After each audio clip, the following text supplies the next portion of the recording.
welcome. We are here tonight to talk about our CCP and our AP and honors courses.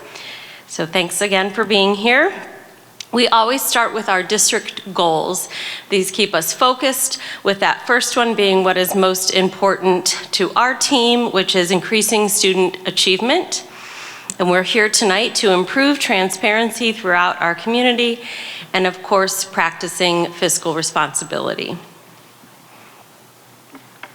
So this is what we're gonna have tonight, do a few introductions, talk about honors and AP or advanced placement, talk about CCP, and then you'll have a presentation from Tri-C.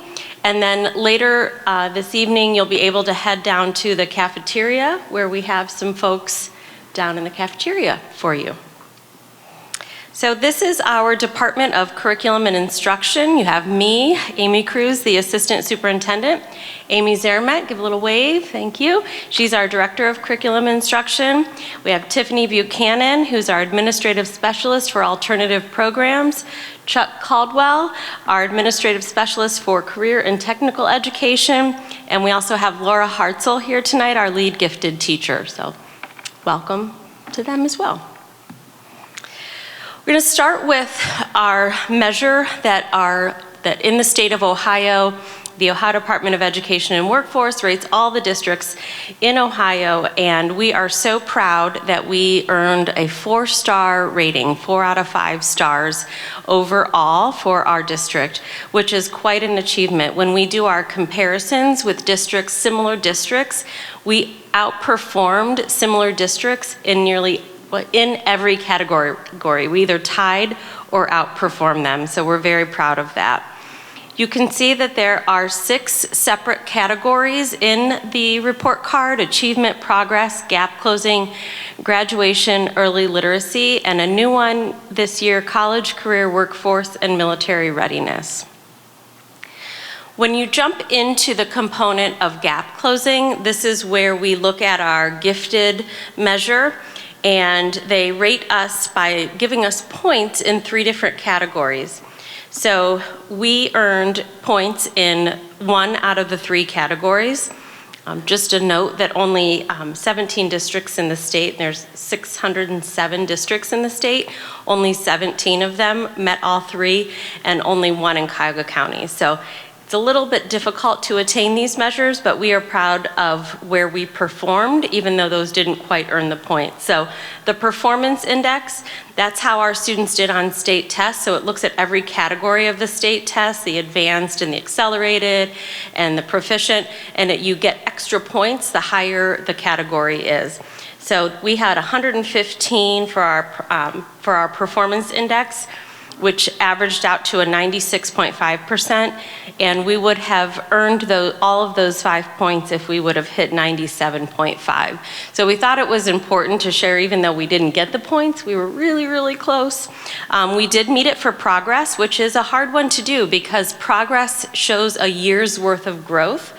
And many of our gifted learners are already achieving at a higher level, but we are still expected to show a year's worth of growth for them too. So we showed progress. We met that with our gifted students. We met it with 4 stars. You only needed 3. And then the last area is gifted identification and services. The state of Ohio requires us to identify students as gifted, but it does not require us to serve them. But if you do serve them, you have to follow their rules. So we choose to serve our gifted students in our district, but we did only get a 77.1% on that, and that we needed an 80%. So that measure is very nuanced, and it gets into all kinds of things about how we are identifying our students and how we are serving them, but we were close. So when we look at this, we ranked 89 in gifted in the state, and we outperformed districts such as Strongsville, North Royalton, Medina, Berea, and Brooklyn. So we wanted to start with this tonight because oftentimes we hear about, the 3rd grade reading guarantee or how our students are not performing well, and we wanted to highlight this area because our students, our highest achievers, are still performing very well and outperforming area districts. The other area that we wanted to dive into for tonight is the college career workforce and military readiness. And this is the one that, that looks at how prepared our students are for what's next after graduation. And we earned a 4-star rating in that.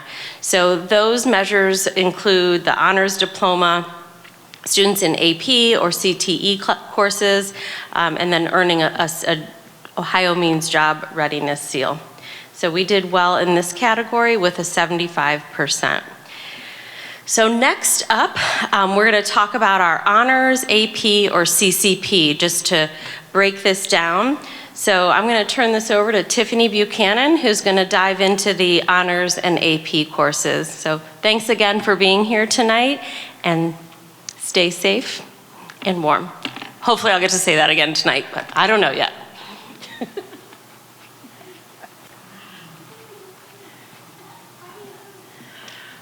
Good evening. So we are so excited to talk about our advanced academic opportunities for our students tonight. We offer honors, AP, and CCP options for our students. In just a few weeks, our students are going to be making their registration selections for next year with the guidance from their counselors. And we offer all of these options for our students. And students can take, a combination of these courses. They can take just honors, AP, or CCP. So we want to talk about the differences tonight so that when you are making these course selections, you'll know what might be the best fit for your students. So our honors courses are advanced courses taken in high school, or we also offer honors at the middle school level. And they are not for any type of college credit. So that's important to understand the difference there. Our AP, or advanced placement courses, are taken in high school, and college credit may be awarded based on the performance of the AP exams, which are taken at the end of the school year. CCP, or college credit plus classes, can be taken on our campus sometimes based on our course offerings, which can change year to year, or they can be taken at a local college campus such as like Tri-C or Kent or Cleveland State, for example. And college credit is awarded via your grades, just like a regular college class, and then you would get college credit for those courses and also credit towards your high school transcript as well.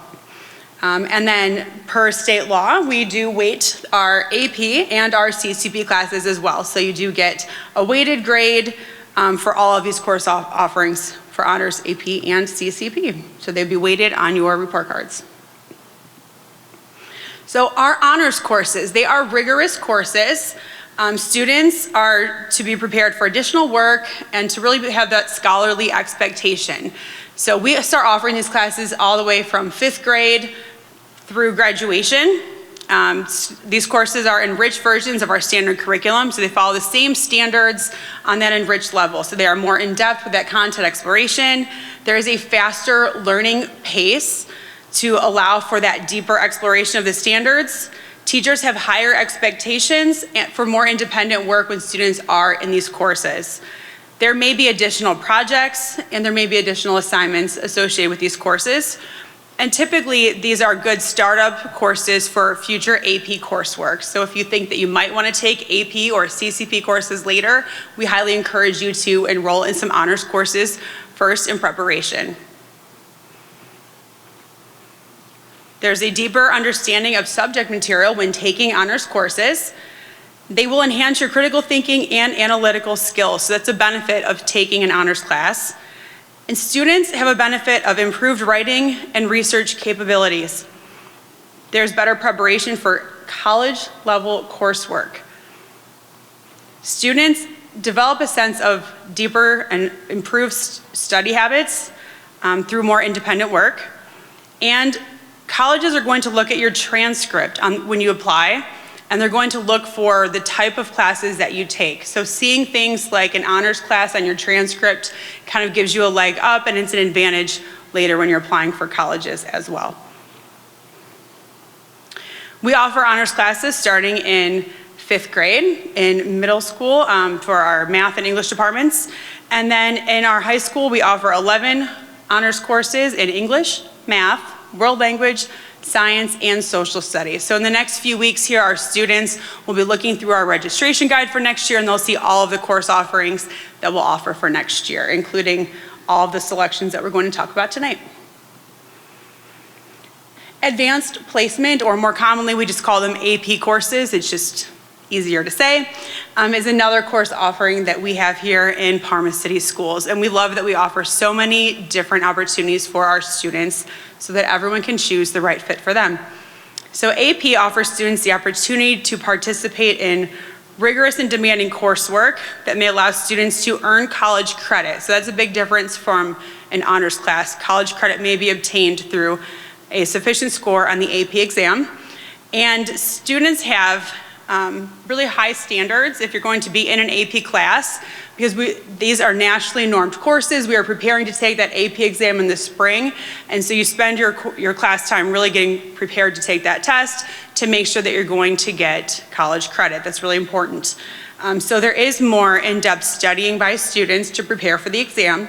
There's a higher emphasis on your self-motivation, study skills, and the ability to self-direct their own learning. These are great courses to also prepare for college. So why would you want to take one of these courses? How do they prepare you for success? Well, students that take AP courses tend to perform better in college courses later on. They are more likely to major in their AP subject or related discipline, particularly in STEM subjects. So this is a great time in high school to kind of figure out what pathway you might be interested in college. By taking some AP tests and courses, you can kind of like dabble in some different disciplines now while you're in high school. It's a great way to figure out what major you might be interested in. 3, take more, not less college coursework in that discipline so you can knock some college credits out of the way while you're still in high school. You're more likely to graduate in 4 years. Again, you're kind of doubling up on that coursework. And then you can find opportunities that will help to lead to success later on. AP courses will help you have an edge in college. You can earn college credit before you even step foot in the door, so you can leave our high schools already with college credit on your transcript. That's definitely an advantage. So it's called advanced placement because you're basically skipping some of those introductory courses, which will save you time and money. If you've looked at the cost of college lately, I have a son in college and it's not cheap right now. So anytime you can save some money, that's a benefit to you. Students can graduate on time or even early, and it will help you stand out to colleges on your high school transcript. Again, colleges are looking for that variety of courses and higher level coursework as well. Our expectations are that all students taking AP courses participate in the AP exams. The exam fee is approximately $97. The district covers most of that cost. There is a fee to families of $40 that will show up on your student fees. Again, there's a higher workload expectation, but the students really benefit by critical thinking skills, higher levels of problem solving, and this justifies their responses with supporting data, which is another benefit of taking the class.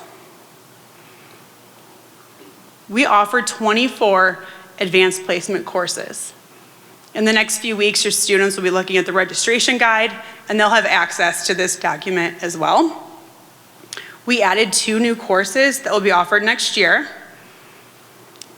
New for next school year, we are offering AP Business with Personal Finance.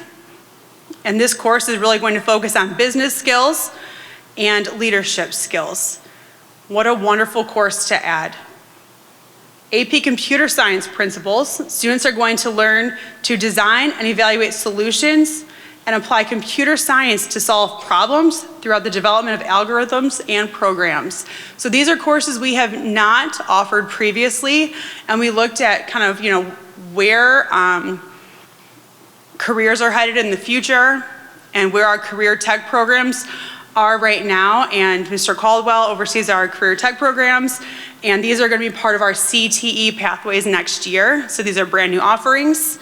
These are open to all students though, CTE students or students who are not in a CTE program, and these are what we call open access AP courses. So they are designed for all students to participate in, regardless of prior academic prerequisites, for example. So really a 10th grade student could take these courses and really find some success. So we are very excited to offer this new offering for next year. So more information, again, will come out during registration. So Mr. Caldwell is going to talk about CCP offerings.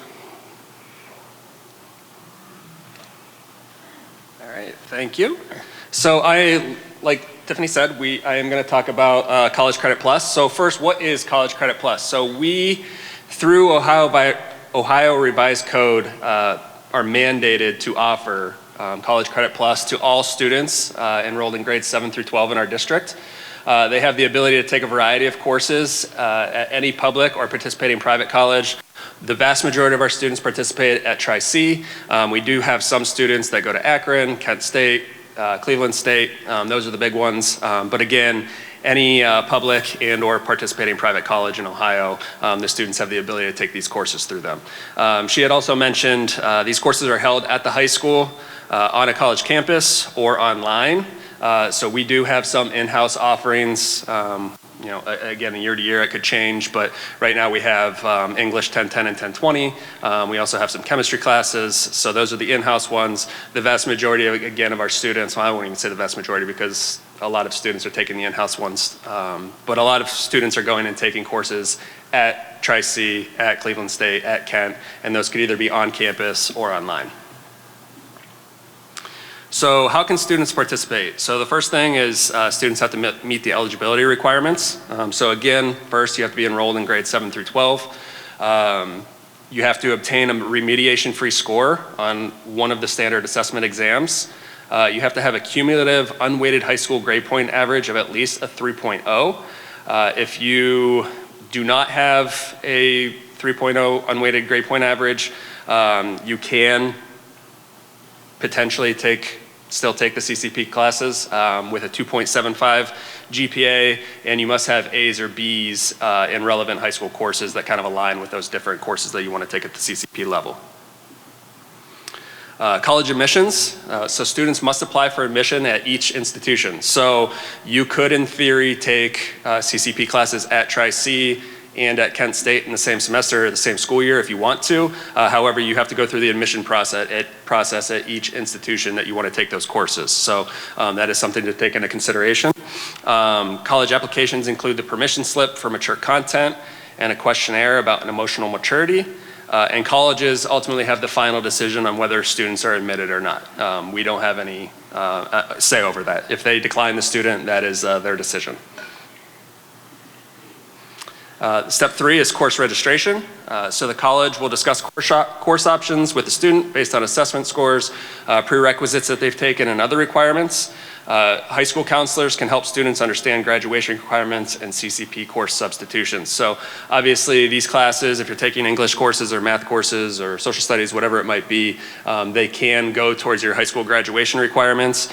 So it's very important that you meet with your high school counselors to kind of see how those courses will substitute for the graduation requirements. The level 1 courses are the first 15 CCP hours that you take, and you must take level 1 courses for the first CCP 15 hours. They do have some non-allowable courses. So anything that is a one-on-one instruction is not allowable.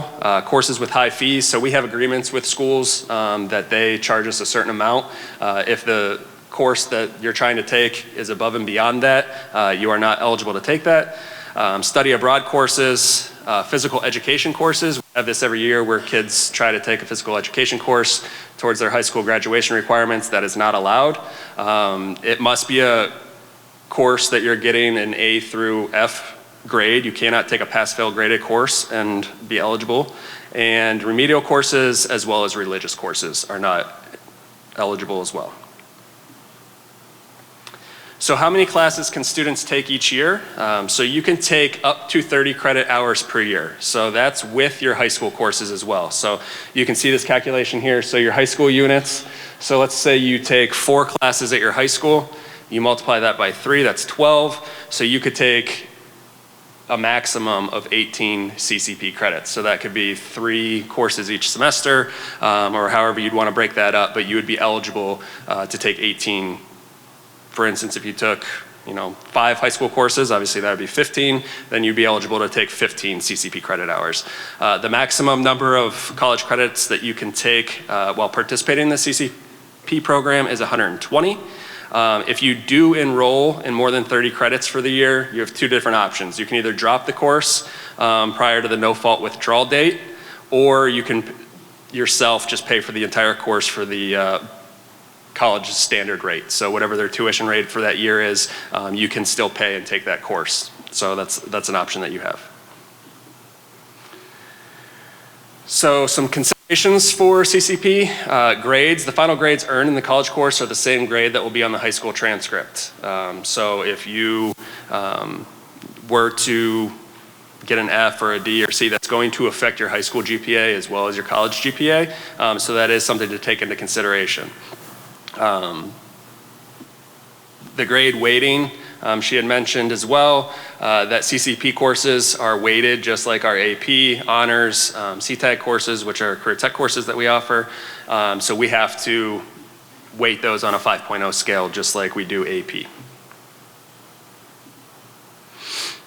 Selective service, so if you're not familiar with selective service, it is something that males who are at least 18 years of age need to register with the selective service system. Essentially, as if we ever had a draft for a war, that is the government's right to select the students or the individuals that are involved in the selective service system to do that. So you are required to provide the selective service number to the public college or university within 30 days of your 18th birthday.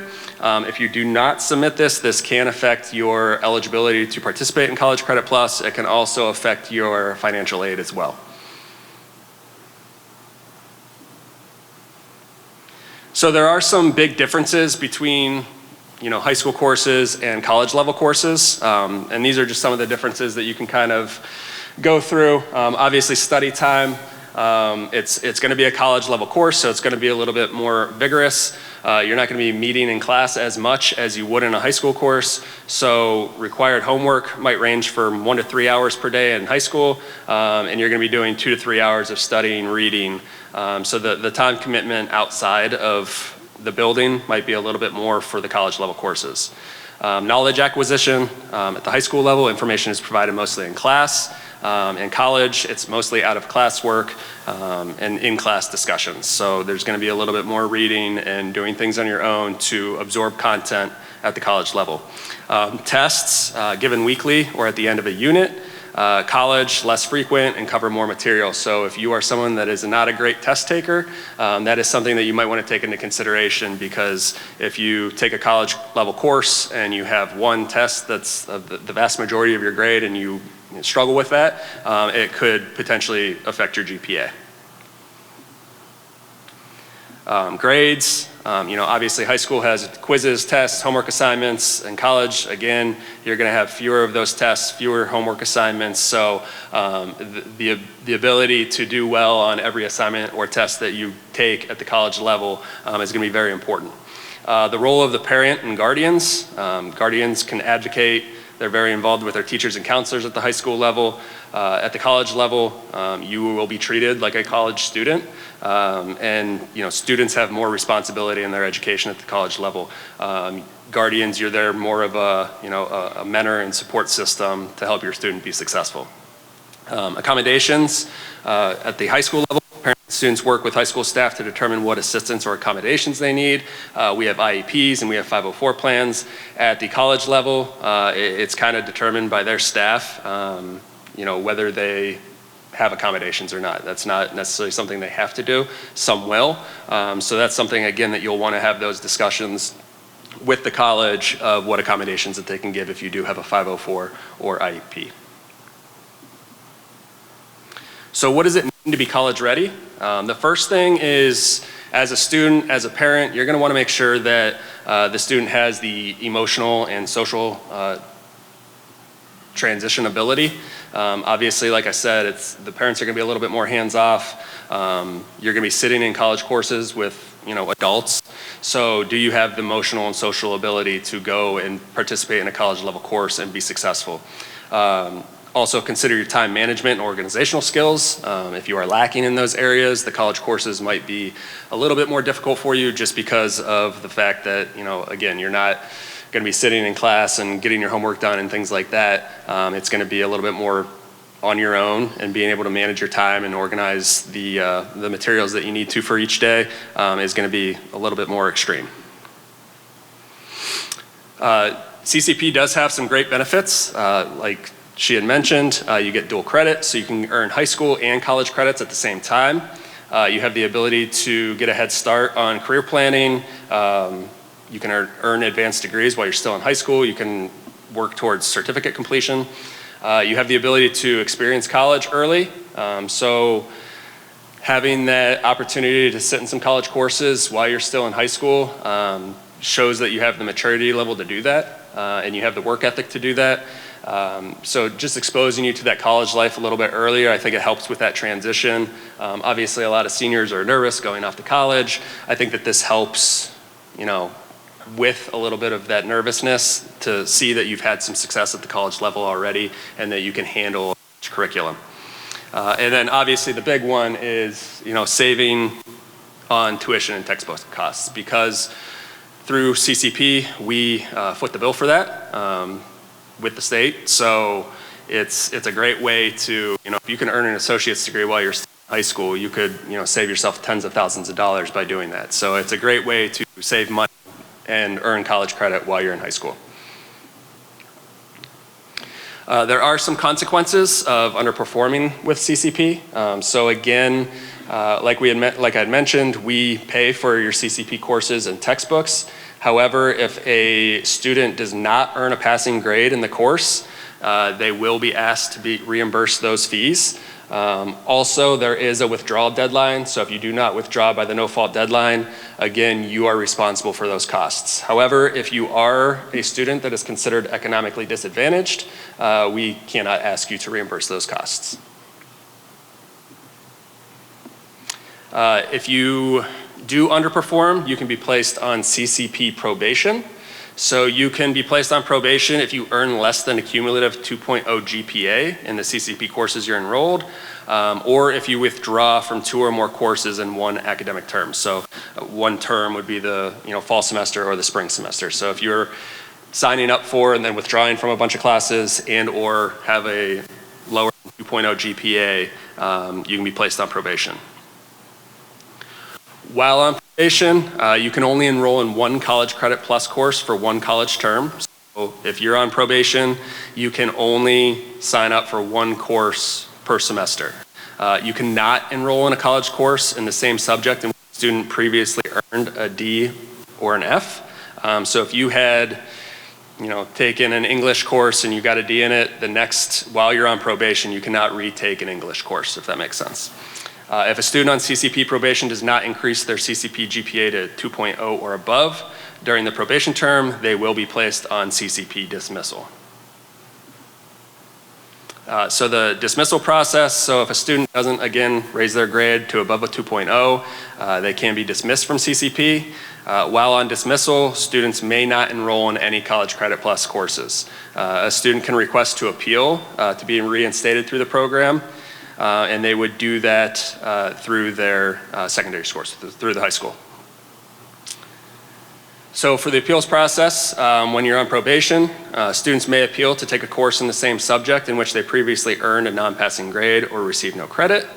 And for the dismissal process, within 5 days of being dismissed, the student may submit an appeal to the secondary school, which again would be our high school, to appeal CCP dismissal, or the student may wait until the end of the semester to submit their dismissal appeal. So obviously, since you're taking these courses while you're in high school, they're still counting towards your college experience. So if you were to fail some of these courses, when you go into college, you're still going to have a transcript from this school, and it can negatively affect couple things. It can negatively affect your GPA going into college. It could negatively affect your financial aid. So those are going to vary by the institution that you're going to. And then obviously as well, these college courses are going to go on your high school transcripts. So if you are not having success in them, it's also going to affect your high school GPA as well. So there are two different options on how you can enroll in CCP. The first option is self-pay for the college courses and the standard rate of tuition and fees. I would not suggest doing this. Reason being because option B, which is the default option, all the college course tuition fees and textbooks will be paid by the state of Ohio. So obviously it's supported by the school's foundation funds and the college's funds. So obviously when you have this option available to you, there's no reason for you to go and pay for any of those courses or textbooks. The one thing I will say is obviously I discussed earlier the 30 credits. So if you wanted to take above those 30 credits, you would have to do option A, where you would have to fully fund yourself the credits and the textbooks. So what support services are available for students? So you are enrolled in college, so you do have access to the college advisors who can help provide you course selection and assistance. They must also provide the same academic supports to CCP students, such as tutoring, library access, and advising. You are, like I said, you are enrolled in that college, so they have to offer you the same services that they would provide any of their students on campus. In addition to that, you're obviously still in the high school as well, so our high school counselors will be there to provide assistance to CCP students as well. This could also affect your athletic eligibility. My suggestion is if you are a student athlete that you have this discussion with your high school counselor while you are signing up for CCP classes. Know that if you take a summer CCP course, it does not count towards your high school eligibility.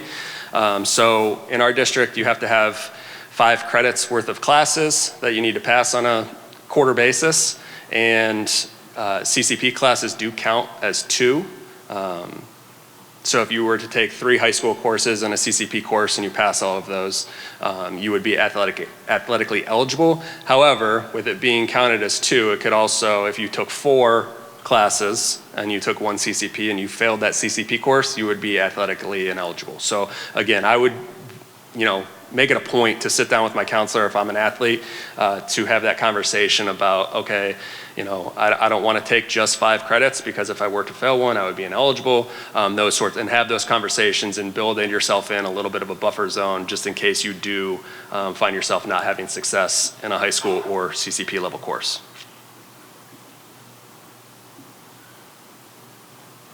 So will the course credits transfer?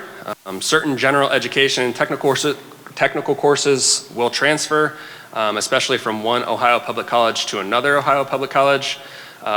You have to check with each individual college. So if you take Tri-C CCP courses and you decide to go to a private institution after you graduate, I would have a conversation with your advisor at the college going to make sure that those credits will transfer. There is also this website, transfercredit.ohio.gov, where you can plug in a lot of information of what credits do you have, what schools will you be going to, and it should give you kind of a crosswalk of which colleges will accept which credits. So it's a great tool to use if you are not going to be going to the same institution that you took the CCP courses at. So the next steps, the first thing that you're going to want to do is contact the college and discuss assessment testing requirements. So if there are any assessments that you need to take in order to be eligible for CCP, you'd want to know that so you can sign yourself up for those assessments. Complete the intent to participate form. This is a big one. If you want to participate in CCP for next fall, you must complete the intent to participate form and provide it back to the school by April 1st. You have to then apply for admission at the college of choice by whatever their deadline is. Those can change from institution to institution.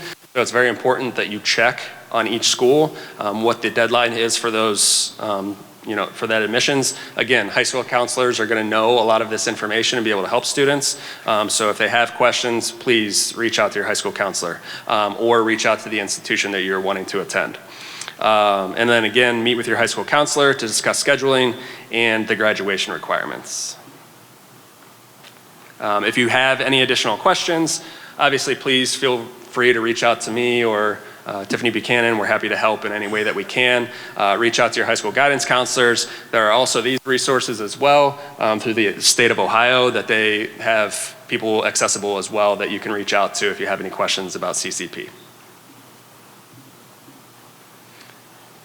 Perfect. And now we have a representative from Tri-C who's going to talk a little bit about their process and the benefits of taking College Credit Plus courses through their institution. So, go ahead.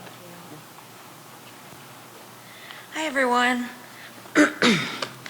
My name's Alex Karowski. I am one of the CCP coordinators for Tri-C. Raise your hand if you're a student grades either 7th through 11th. I just want to see how many students we got in the room right now. Okay, quite a bit. How about parents? Because I know parents have to be here as well. Okay, half and half, okay. I just want to feel the room because I just want to see who I'm talking to. A lot of times we get a lot more parents than students, but it looks like we've got half and half, so that's great. So basically I'm for the Western campus, which is kind of right down the road from you guys, but we have some beautiful campuses as well in other areas. We've got the West Shore campus, which is in Westlake. We have the Metro campus, which is downtown Cleveland. We have the Eastern campus, which is in Beechwood. And we have the Brunswick campus, which is in Brunswick, and of course West. So there's so many different locations you can take classes at. You don't have to take them at the Western campus. But I just wanted to show you the different campuses we have. So why choose CCP? Like I stated, there's so many different locations, and the perks of being with Tri-C is there's partnership classes that is actually in-house, so you don't have to go anywhere. But we have online courses. A lot of our students like to take the online course. For example, some of the students that call me, they say, well, I have a job after school.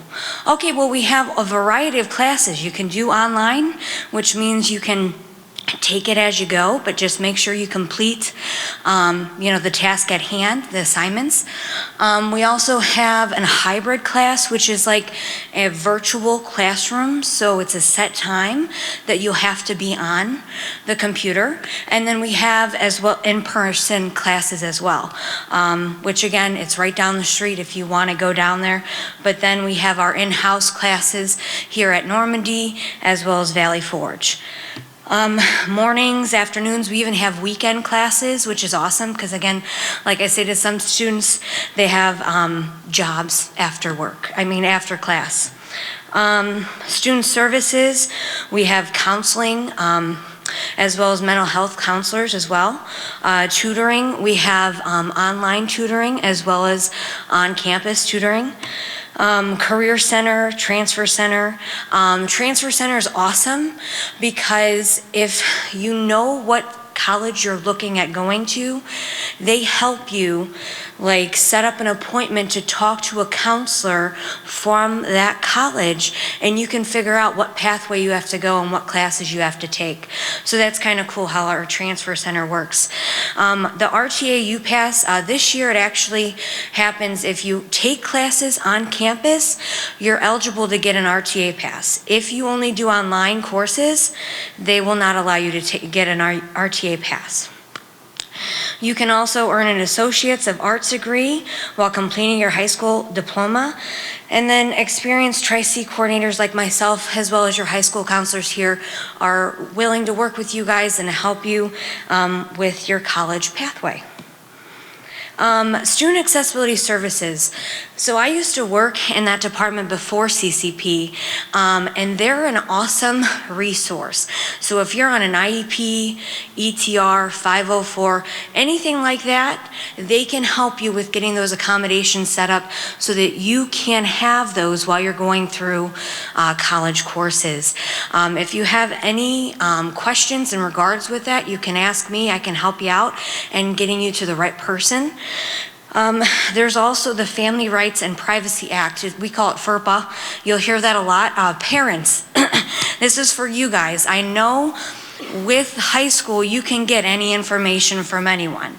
However, with the college courses, if you call me and you're like, well, my son, what's going on with my son? What's his grade? All this stuff. I can't give you any of that information unless you get the FERPA form signed, okay? Just so you guys are aware. This is very big with Tri-C and any college course that you take, mature content. Mature content, I'll read it, but I want to give you an example after just so that you guys are aware of what that means. The subject matter of a course will not be modified based upon the enrollment of a College Credit Plus student, regardless of where course instruction occurs. Mature subject matter or materials could include graphic, explicit, violent, or sexual nature.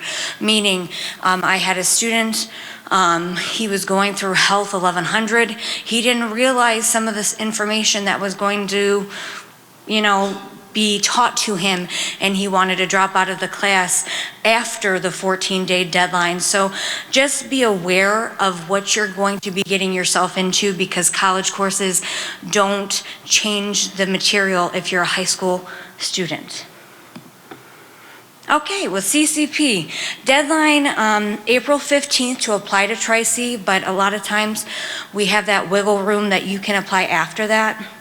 But very important is April 1st deadline. If you're interested after this presentation, they have forms, I believe, that they can give to you. You can fill it out right away. If you know for sure you're willing and you wanting to participate in CCP, you can fill that out. You could give it to your counselor, but the due date for that is April 1st. Once you give that to them, the April 1st deadline, it means summer, fall, and spring for that year, okay? Just so everyone's aware. Then after you do that intent to participate form, you'll want to complete our Tri-C application and then the mature content slip like I stated. Once we get that, you'll want to tell your counselor. They'll go ahead and send your transcript as well as what is called an authorization to attend form, which we need every single semester. Basically, what that tells us is what classes you're interested in taking that semester. And your counselor and you want to have that conversation, and then that form will go over to us, and then you'll be able to talk to our counselors and then get set up with a class for Tri-C. Depending on your GPA and grade level, we will place you in the correct classes. For instance, 11th and 12th graders, we look at your GPA. If you have a 3.0 or better, you're most likely going to be in an English 1010 course. 7th through 10th graders, you'll have to probably take an English placement test. So that's something to look at. Okay, you'll get a decision letter, which usually means you've been accepted to Tri-C, and then you'll do the mature content questionnaire. You'll meet with your guidance counselor, like I stated. You'll submit that authorization to attend form. Well, your counselor will, but you'll send that over to us.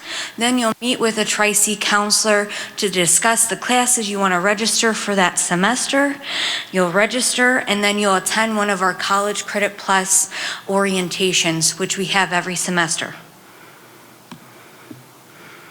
There's a lot of benefits. I can say the one thing that I love about Tri-C is our gyms we have at every campus. You can go into our athletic centers and you can get in for free. We also have career preparation. With the Career Center, they can help you with your resume, and also they can go through questions you might have with an interview. So they can ask you questions to get prepared for an interview if you're looking to get a job somewhere. There's a lot of outcomes. A lot of our students go with the Associates of Arts. For Tri-C, I had a student, I just went to the graduation ceremony in the fall. He was getting his associates, and he was going to be graduating senior. And I was just so excited to see that. And you can participate in that and get that if you set your mind to it, okay? Okay, and last but not least, these are just the phone numbers and emails for any of our campuses.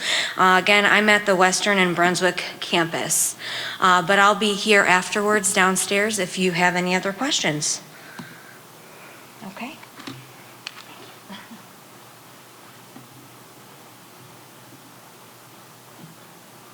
All right, just so you have access to this, these QR codes, the one will go to the high school counseling page, and then the other one will be the info packet for College Credit Plus.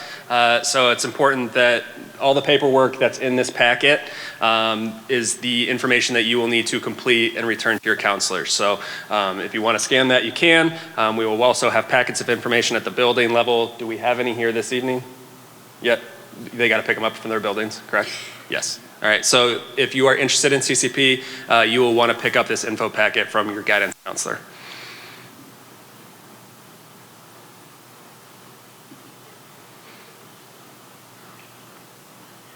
So we would like to, one, thank you for attending this evening. I would like to encourage everybody, we will have tables set up down in the cafeteria that we have representatives from some of the colleges that offer CCP to our students, as well as some of the instructors for some of our AP and in-house CCP courses as well, and honors courses. So if you would like to head down to the cafeteria, we will have flyers and information from the teachers, and you can ask any questions that you might have. So thank you again for coming tonight. We appreciate it.